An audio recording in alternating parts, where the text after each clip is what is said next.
الحمد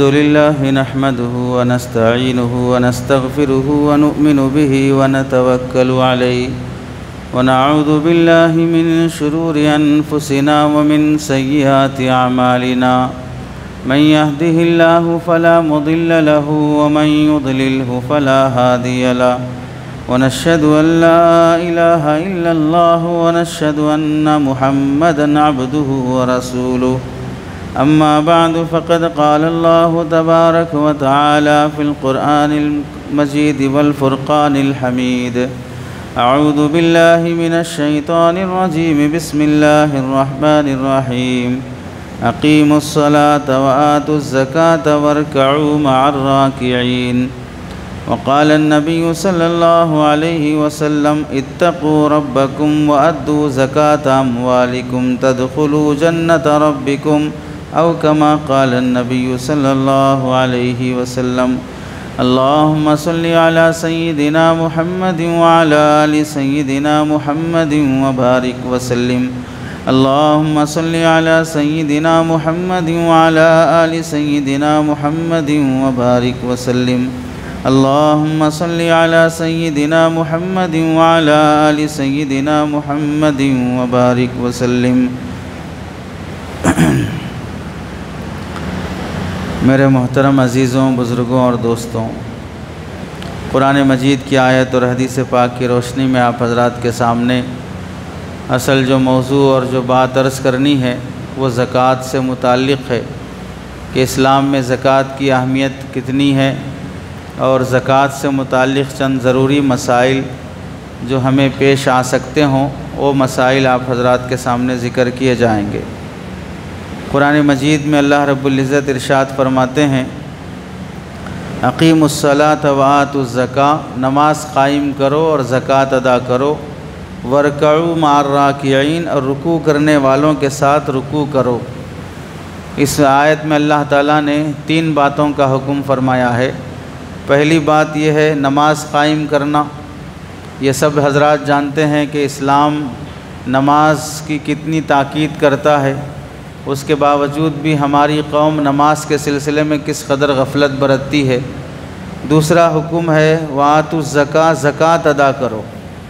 علماء نے لکھا ہے کہ اللہ تعالیٰ نے قرآن مجید میں اکثر موقعوں پر جہاں بھی نماز کا حکم دیا ہے وہیں ساتھ میں اللہ نے زکوٰۃ کا بھی حکم دیا ہے۔ اس کی حکمت علماء نے لکھی ہے نماز کے ذریعے سے بندے کو اس بات کا مکلف بنایا گیا کہ نماز پڑھ کر اللہ سے لینا سیکھو۔ اس کے بعد دوسرا حکم ملا وآتوا الزکاۃ، اور زکوٰۃ ادا کرو، یعنی اللہ سے لینے کے بعد اور بندوں کو دینے کی کوشش کرو۔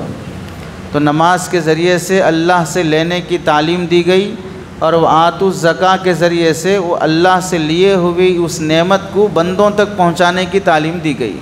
اللہ نے تمہیں نوازا ہے، اتنا مال دیا کہ خود پر خرچ کر کے، اپنی بیوی بچوں پہ خرچ کر کے، اپنی گاڑی گھر پہ خرچ کر کے بھی تمہارے پاس بچا ہوا ہے۔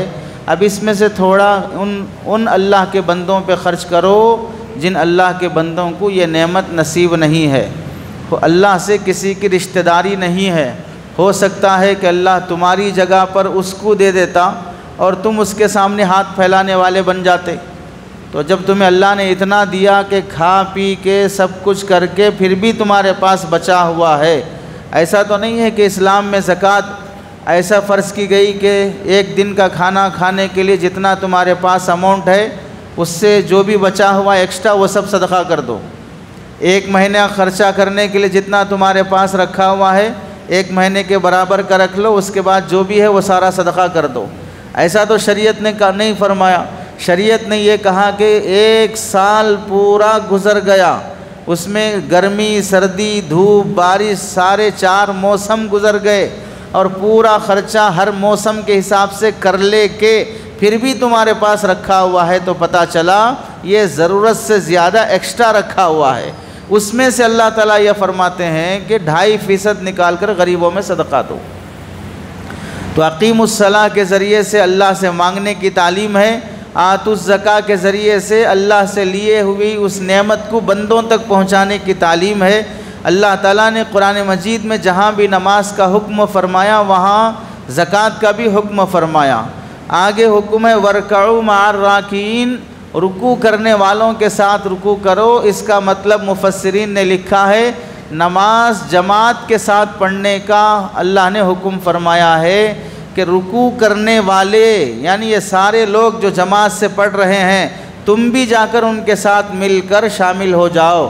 اسی سے بعض علماء نے یہ بھی استدلال کیا کہ اگر جماعت چل رہی ہے اور ہم نماز کے لیے آئے، اتنے میں امام صاحب رکوع میں چلے گئے اور ہم تکبیر باندھ کر امام کے ساتھ رکوع میں شامل ہو گئے، تو اللہ نے چونکہ فرمایا رکوع کرنے والوں کے ساتھ رکوع کرو، تو اب یہ بندہ امام کے ساتھ قرات نہیں پایا، تکبیر تحریمہ نہیں پایا، قیام نہیں پایا، پھر بھی آ کے رکوع میں شامل ہو رہا ہے، تو بھی اسے وہ رکعت مل گئی، تو بھی اسے وہ جماعت مل گئی، چونکہ اللہ نے یہ جملہ جو فرمایا وَارْكَعُوا مَعَ الرَّاكِعِينَ، رکوع کرنے کی حالت میں ابھی یہ لوگ موجود ہیں، یہ اس حصے میں تم شامل ہو جاؤ گے، یہ رکعت تمہیں مل جائے گی۔ رکوع سے اٹھنے کے بعد اگر بندہ آ کر امام کے ساتھ شامل ہوتا ہے تو پھر وہ رکعت اسے نہیں ملے گی، نماز امام سلام پھیرنے کے بعد اس رکعت کو قضا کرنا پڑے گا۔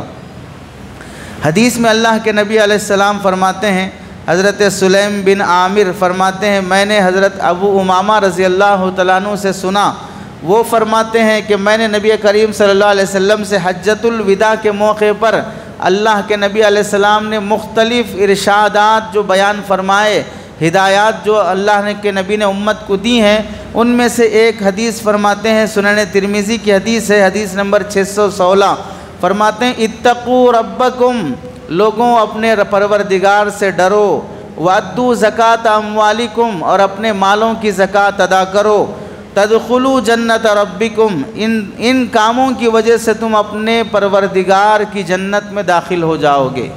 پہلا ہے تقوی اختیار کرنا، بچنا گناہوں سے، اللہ کا ڈر اپنے اندر پیدا کرنا، وَأَدُّوا زَكَاةَ أَمْوَالِكُمْ، اور اپنے مالوں کی زکوٰۃ ادا کرو۔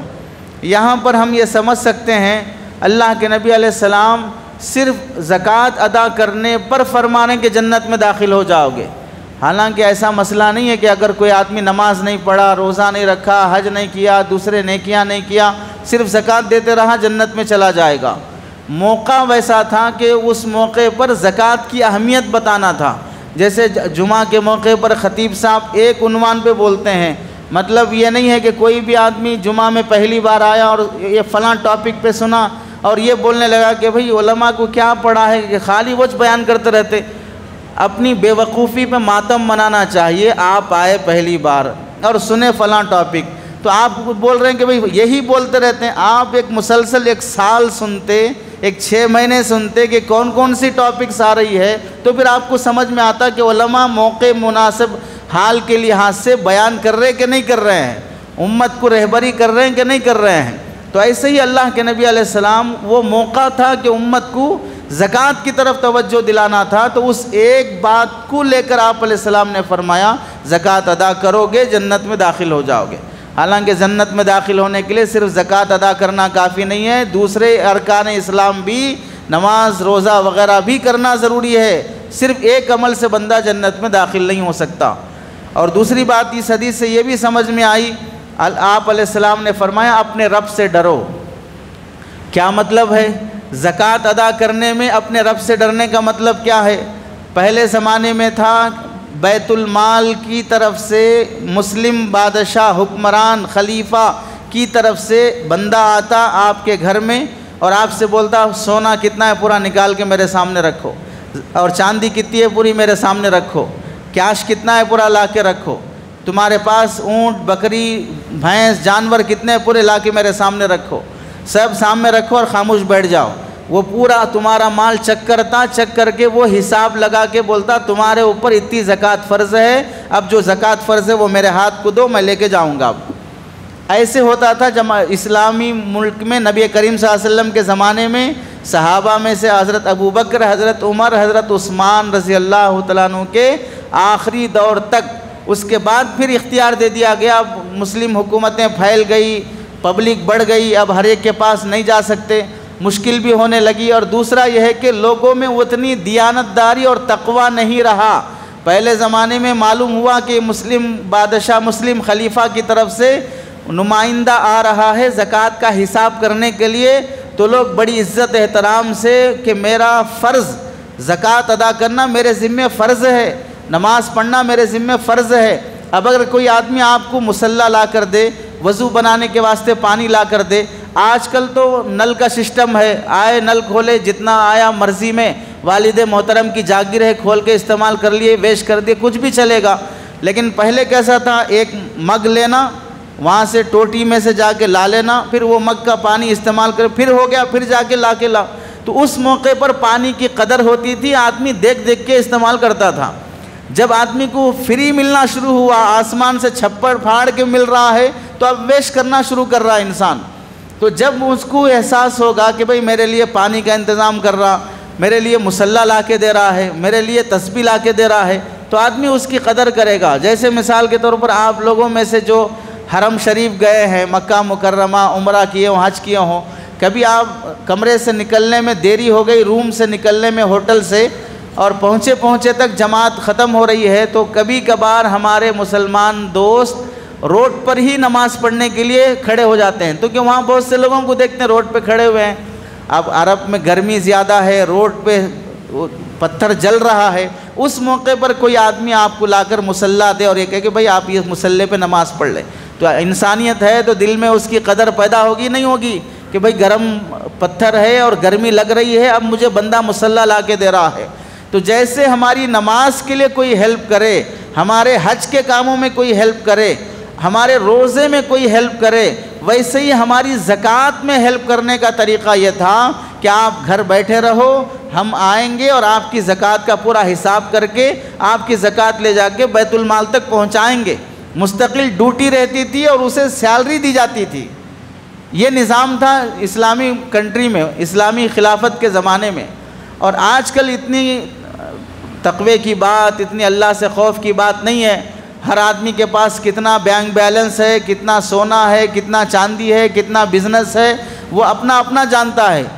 شاید کوئی بندہ ایسا ہوگا کہ لا کے مفتی صاحب کے پاس بولے گا کہ مفتی صاحب میری بیوی کے پاس اتنے تولے سونا ہے، اتنا چاندی ہے اور اتنا کیش ہے، کتنی زکوٰۃ واجب ہوگی؟ یہ پوچھنے، یہ کوئی بندہ ہوگا جو پوچھے گا۔ اور ضروری بھی نہیں ہے کہ بھئی جب مسئلہ بدل چکا ہے پوچھنا بھی ضروری نہیں ہے، بس اتنا پوچھ لیا 1 لاکھ پہ کتنی زکوٰۃ فرض ہوتی ہے اور زکوٰۃ کا نصاب کتنا ہے، وہ معلوم ہو گیا، اور اپنے حساب سے دیکھ لیا کہ میرے پاس نصاب کے بقدر ہے نہیں ہے تو اب اس کے حساب سے میں زکوٰۃ نکال لوں گا۔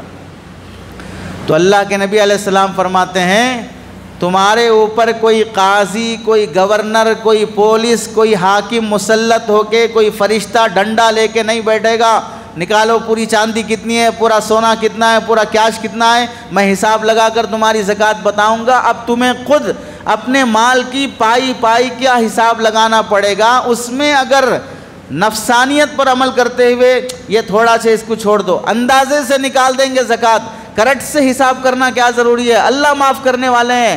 یہ سب بہانے کر کے زکوٰۃ سے چھٹکارا پانے کی کوشش نہ کرو۔ اتقوا ربکم، اپنے رب سے ڈرو، اپنے اللہ سے ڈرو، زکوٰۃ نکالنے میں صاف حساب رکھو۔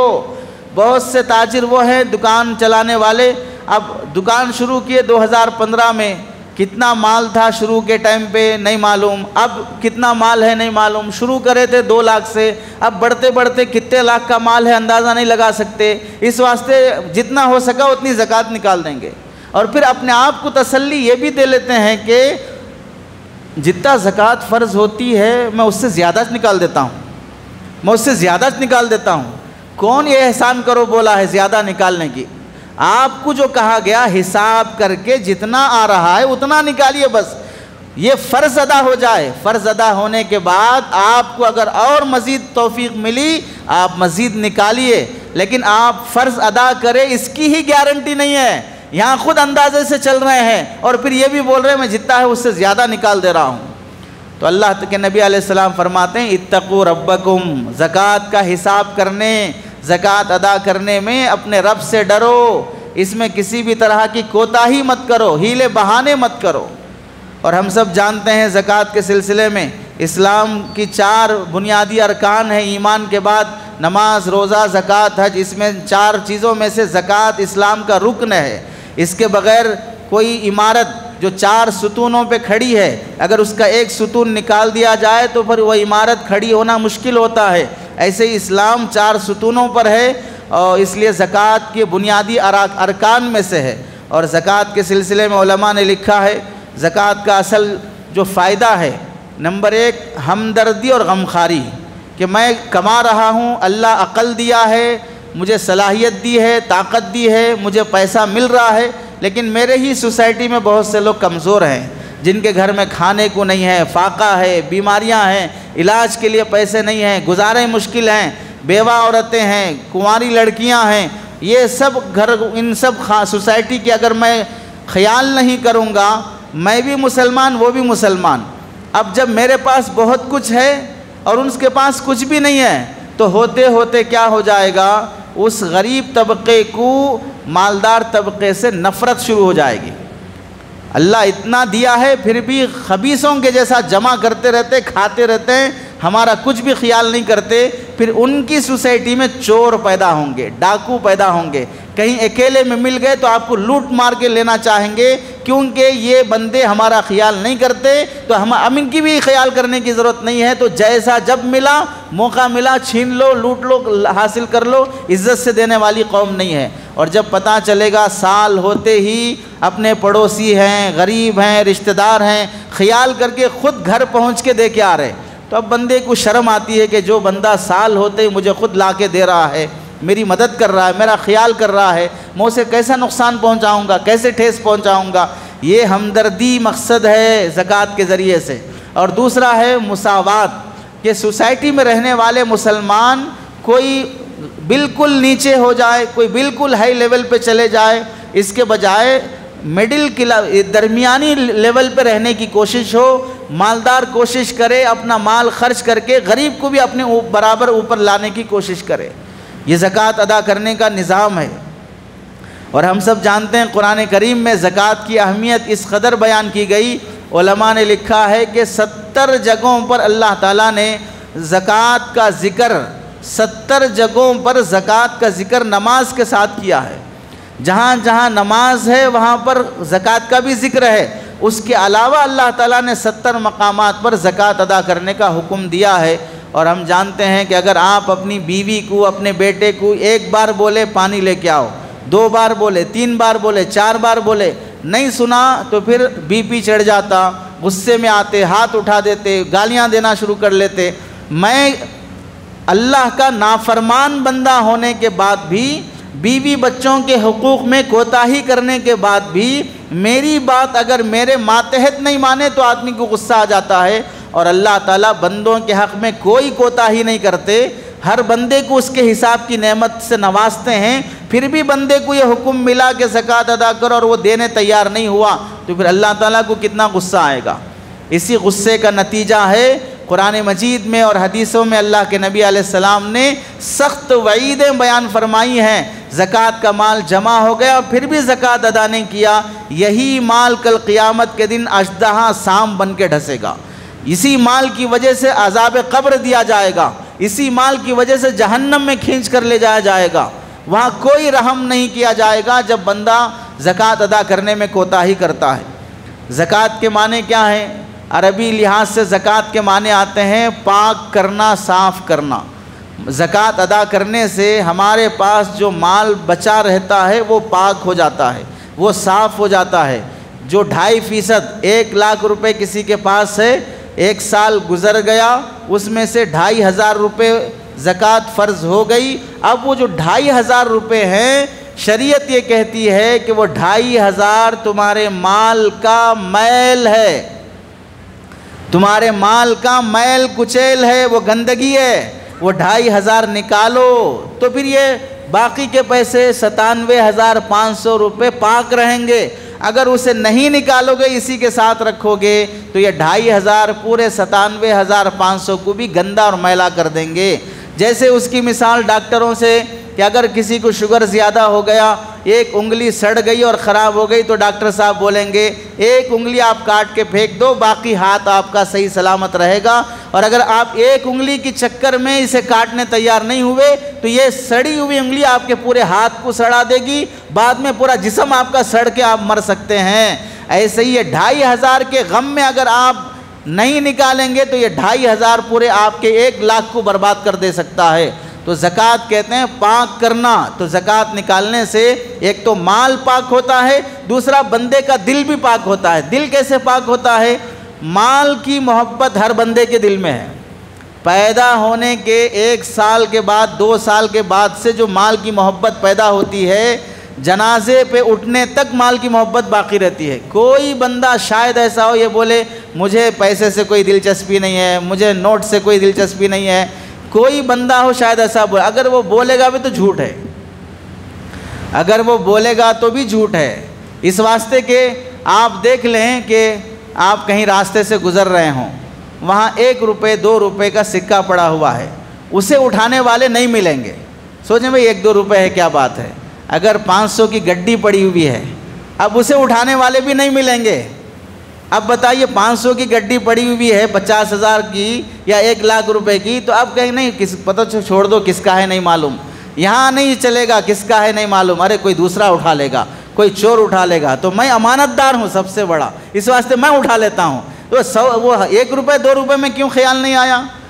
تو وہاں 1 روپے 2 روپے کی حیثیت نہیں تھی، باقی مال کی محبت بہر صورت تھی، اس واسطے جھکا ہے۔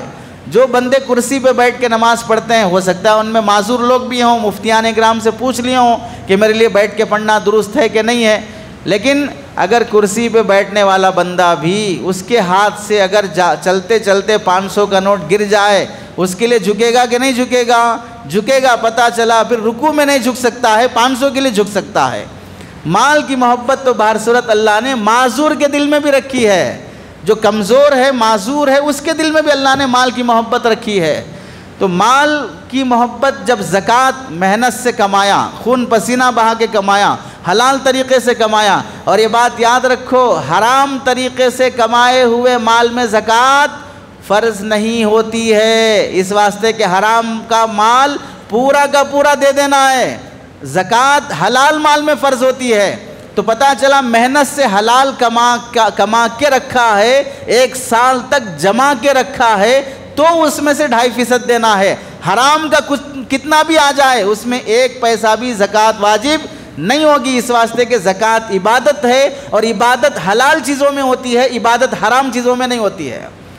زمزم پینے کے آداب ہیں، پانی پینے کے آداب ہیں، شراب پینے کے آداب نہیں ہیں، اس لیے کہ حلال چیز استعمال کرنے کے آداب رہتے ہیں۔ بیوی سے صحبت کرنے کی دعا ہے، اور ناجائز تعلقات میں زنا کرنے کی کوئی دعا نہیں ہے۔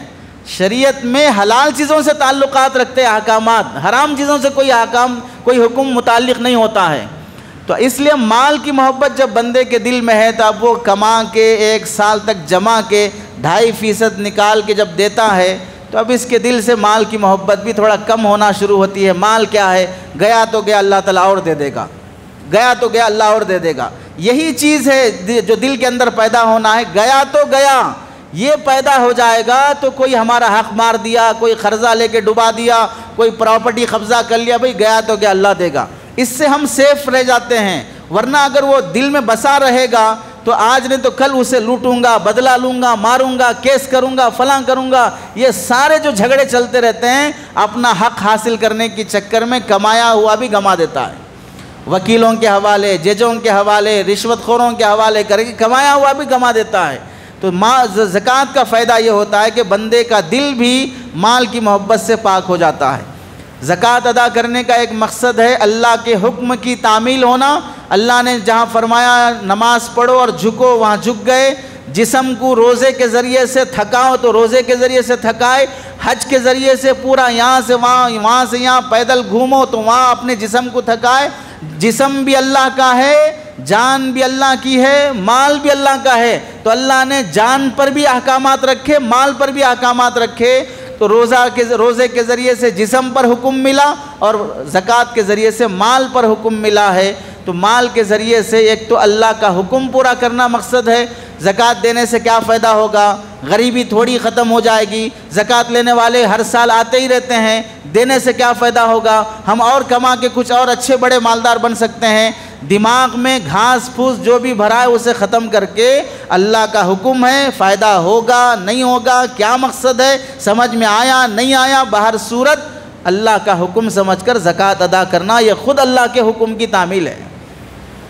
اور زکوٰۃ کے ذریعے سے دوسرا بڑا فائدہ یہ ہوگا کہ قوم کے اندر آپسی محبت پیدا ہوگی۔ جسے آپ زکوٰۃ کے پیسے دیں گے وہ آپ سے محبت کرے گا، آپ سے نفرت نہیں کرے گا، آپ نے اس کی ہیلپ کی ہے، اس کی مدد کی ہے۔ تو جس کو آپ تعاون کریں گے زکوٰۃ کے ذریعے سے، 10 لوگوں میں آپ نے تقسیم کیا، 10 لوگوں کی محبت آپ کو ملے گی۔ آپ نے اپنے خاندان میں زکوٰۃ جو مستحق لوگ ہیں ان کو دیا تو خاندان میں آپ کو محبت ملے گی۔ تو زکوٰۃ کے ذریعے سے بندہ مخلوق کی محبت حاصل کرتا ہے اور خالق کی بھی محبت حاصل کرتا ہے۔ یہ بڑا فائدہ زکوٰۃ سے ہوتا ہے۔ اور زکوٰۃ کے سلسلے میں یہ بات یاد رکھیں، علماء نے لکھا ہے زکوٰۃ کا حکم یہ ہے، نماز کا جو حکم ہے وہی زکوٰۃ کا حکم ہے۔ نماز چھوڑنے والا فاسق اور گنہگار ہے، زکوٰۃ نہ دینے والا بھی فاسق اور گنہگار ہے۔ نماز کا انکار کرنے والا کافر ہے، زکوٰۃ کا انکار کرنے والا بھی کافر ہے۔ اگر کوئی یہ کہتا ہے کہ اسلام میں زکوٰۃ کا کانسیپٹ ہی نہیں ہے، یہ سب مولویوں کا گھڑا ہوا ہے، تو وہ اسی لمحے کافر ہو جائے گا، اسلام سے نکل جائے گا۔ وہ قرآن نہیں سمجھا ہے وہ اور بات ہے، لیکن اس سے زکوٰۃ کا انکار لازم آتا ہے، اس واسطے زکوٰۃ کا انکار کرنے والا کافر ہو جاتا ہے۔ زکوٰۃ کے سلسلے میں چند بنیادی جو مسائل ہیں، اس سلسلے میں پہلا مسئلہ ہمیں یاد رکھنا چاہیے، موجودہ دور میں زکوٰۃ کتنے مال پر واجب ہوتی ہے؟ سونا ہو، چاندی ہو، کیش کسی کے پاس موجود ہو، یا کوئی بزنس کر رہا ہو، بزنس چاہے اپنا ہو یا انویسٹمنٹ کیا ہو۔ اس سلسلے میں تفصیل یہ ہے، سونا اگر کسی کے پاس ہے تو اسے زکوٰۃ واجب ہونے کے لیے 8 تولے 7 گرام 480 ملی گرام یہ زکوٰۃ کا نصاب ہے۔ 8 تولہ 7 گرام 480 ملی گرام، 7.5 تولہ وہ پرانا ہے، اور 7.5 تولہ بول لو کوئی بھی فرق نہیں پڑے گا، لیکن مارکیٹ میں جا کے کسی بھی جویلری سے آپ پوچھیں گے تولہ کتنے گرام کا رہتا ہے تو سیدھے بولے گا 10 گرام کا۔ 10 گرام کا تولہ ہے، پہلے تولہ تھا 11 گرام 400 ملی گرام کا تھا پہلے۔ آپ میں سے جو 40 سال کے ہیں ان کے باپ کی جب شادی ہوئی تھی ان کے نکاح نامے میں اٹھا کے دیکھ لو جو بک ہے اس میں درہم کی مقدار کتنی لکھی ہوئی ہے، 11 گرام 400 ملی گرام لکھی ہوئی ہے۔ تو پہلے تولہ 11 گرام 400 ملی گرام کا تھا، اب تولہ 10 گرام کا ہو گیا، تو ہر تولے میں 1 گرام 400 ملی گرام کا فرق پڑ گیا، تو 7.5 تولے سے 9.25 تولے تک چلا گیا نصاب۔ اس وجہ سے تو سونے کا نصاب ہے 8 تولے 7 گرام 480 ملی گرام۔ اگر کسی کے پاس اتنا سونا ہے، عام طور سے سونا مردوں کے پاس نہیں رہتا ہے، مسلمانوں میں، غیر مسلموں میں مردوں کے پاس بھی رہتا ہے، وہ انگوٹھی چین وغیرہ بھی پہنتے ہیں۔ مسلمانوں میں مردوں کے پاس سونا نہیں رہتا، عورتوں کے پاس رہتا ہے، لڑتے اس کے واسطے مرد ہیں۔ شادی کے موقع پر اتنے تولے دینا اتنے تولے دینا، یہ لڑائی جھگڑے مرد بھی کرتے ہیں، ہوتا عورت کا ہی ہے وہ۔ تو تولے سونے کا نصاب عورت کے پاس اگر کسی کے چاہے وہ استعمال کرنے والا زیور ہو، چاہے بسکٹ کی شکل میں رکھا ہو، چاہے اسے لے جا کے لاکر میں رکھا ہو، بہر صورت 8 تولے 7 گرام 480 ملی گرام ہے تو اس پر زکوٰۃ فرض ہوگی۔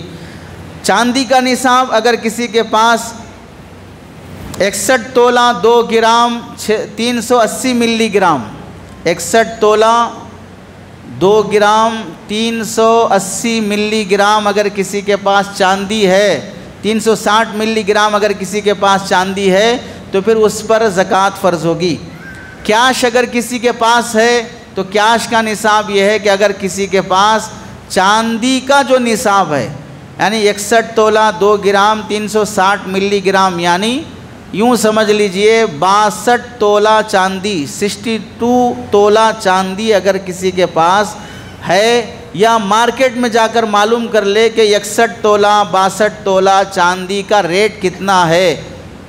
اس زمانے کے حساب سے آپ گوگل میں اٹھا کر دیکھ لیں یا مارکیٹ میں جا کے معلوم کر لیں، اس لحاظ سے اگر وہ 60,000 55,000 میں 62 تولہ چاندی آ جاتی ہے تو اگر کسی کے پاس 60,000 روپے ایک سال سے رکھے ہوئے ہیں، آگے پیچھے استعمال میں آ رہے، پھر جمع ہو جا رہے ہیں، تو 60,000 65,000 اگر کسی کے پاس سال بھر رکھے ہوئے رہتے ہیں، اس بندے پر زکوٰۃ فرض ہو جاتی ہے۔ اب بعض حضرات سوچتے ہیں بھئی 60,000 رہے تو بھی زکوٰۃ فرض ہو جاتی، تو کہاں سے دے گا بندہ؟ ہم ان سے پوچھتے ہیں 60,000 اگر یہ پیسے نہیں ہیں، ایک سال تک کئی کو رکھے رہے، ایک سال تک کئی کو رکھے رہے، خرچ کر دینا تھا۔ اور دوسری بات ہے کہ 60,000 میں کتنی زکوٰۃ فرض ہوتی ہے؟ 60,000 میں 6,000 فرض ہو رہے، 60,000 میں 1,500 روپے فرض ہو رہے۔ 1,500 روپے نہیں دے سکتے ہیں کسی غریب کو، اگر بہن اپنی غریب ہے، بھائی اپنا غریب ہے، اس کو 1,500 روپے سال میں ایک بار نہیں دے سکتے۔ مہینے کے 100 روپے لگا لیں گے تو 1,200 روپے ہو جائیں گے، تو مہینے کے 100 روپے سے کسی غریب کی مدد نہیں ہو سکتی۔ تو یہ سوچنا چاہیے جو لوگ سوچتے ہیں کہ بھئی 60,000 میں بھی زکوٰۃ فرض ہو جائے گی، کتنی فرض ہو رہی ہے؟ 60,000 دینے والا اللہ ہی فرض کر رہا ہے کہ اتنا تھوڑا نکال کے دے دو، اگر نہیں دو گے اگلے سال وہ 60,000 بھی نہیں رہیں گے، پھر بولیں گے 60,000 تو رہتا تھا بول کے۔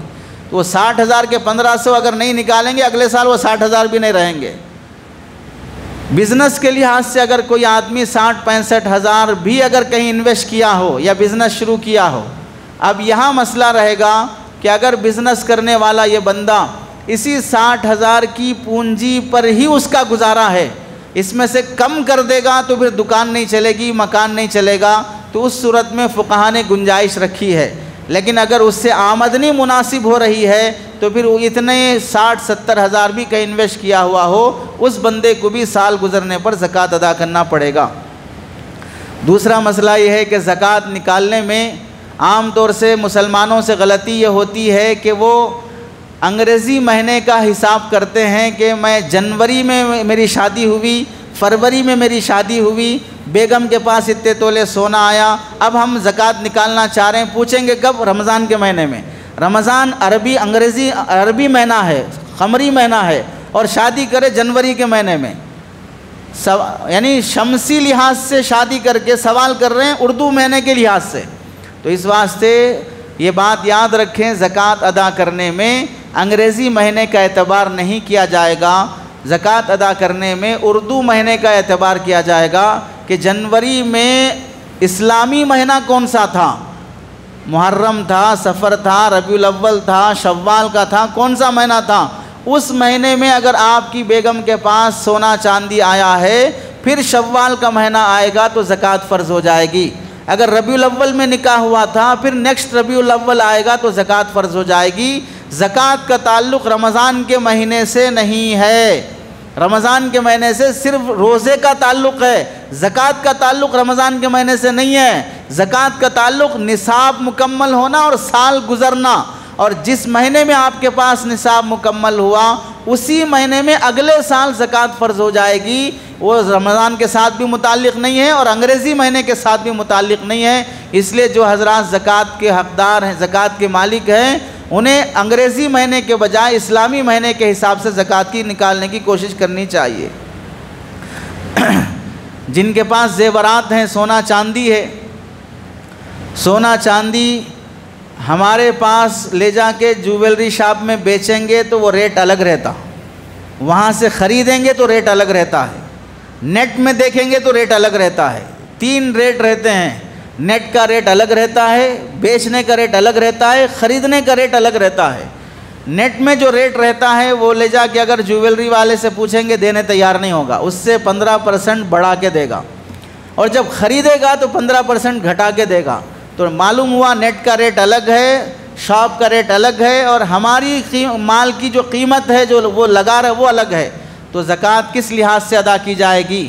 فقہا نے لکھا ہے ہمارا مال مارکیٹ میں جس ریٹ سے بکے گا اس ریٹ کے حساب سے زکوٰۃ فرض ہوگی۔ اگر کوئی بندہ نیٹ کے ریٹ کے حساب سے زکوٰۃ دینا چاہ رہا ہے تو اچھی بات ہے، کیونکہ وہ ریٹ زیادہ ہوتا ہے، اور جو بکنے والا ریٹ ہے وہ کم ہوتا ہے۔ کم ریٹ سے بکے گا تو کم زکوٰۃ واجب ہوگی، زیادہ ریٹ لگاؤ گے تو زیادہ زکوٰۃ واجب ہوگی۔ تو اگر کوئی نیٹ کے ریٹ کے حساب سے دیتا ہے تو افضل بات ہے، لیکن اگر مسئلے کے لحاظ سے دیکھا جائے، جتنے مثلاً آپ کے پاس 10 تولے سونا ہے،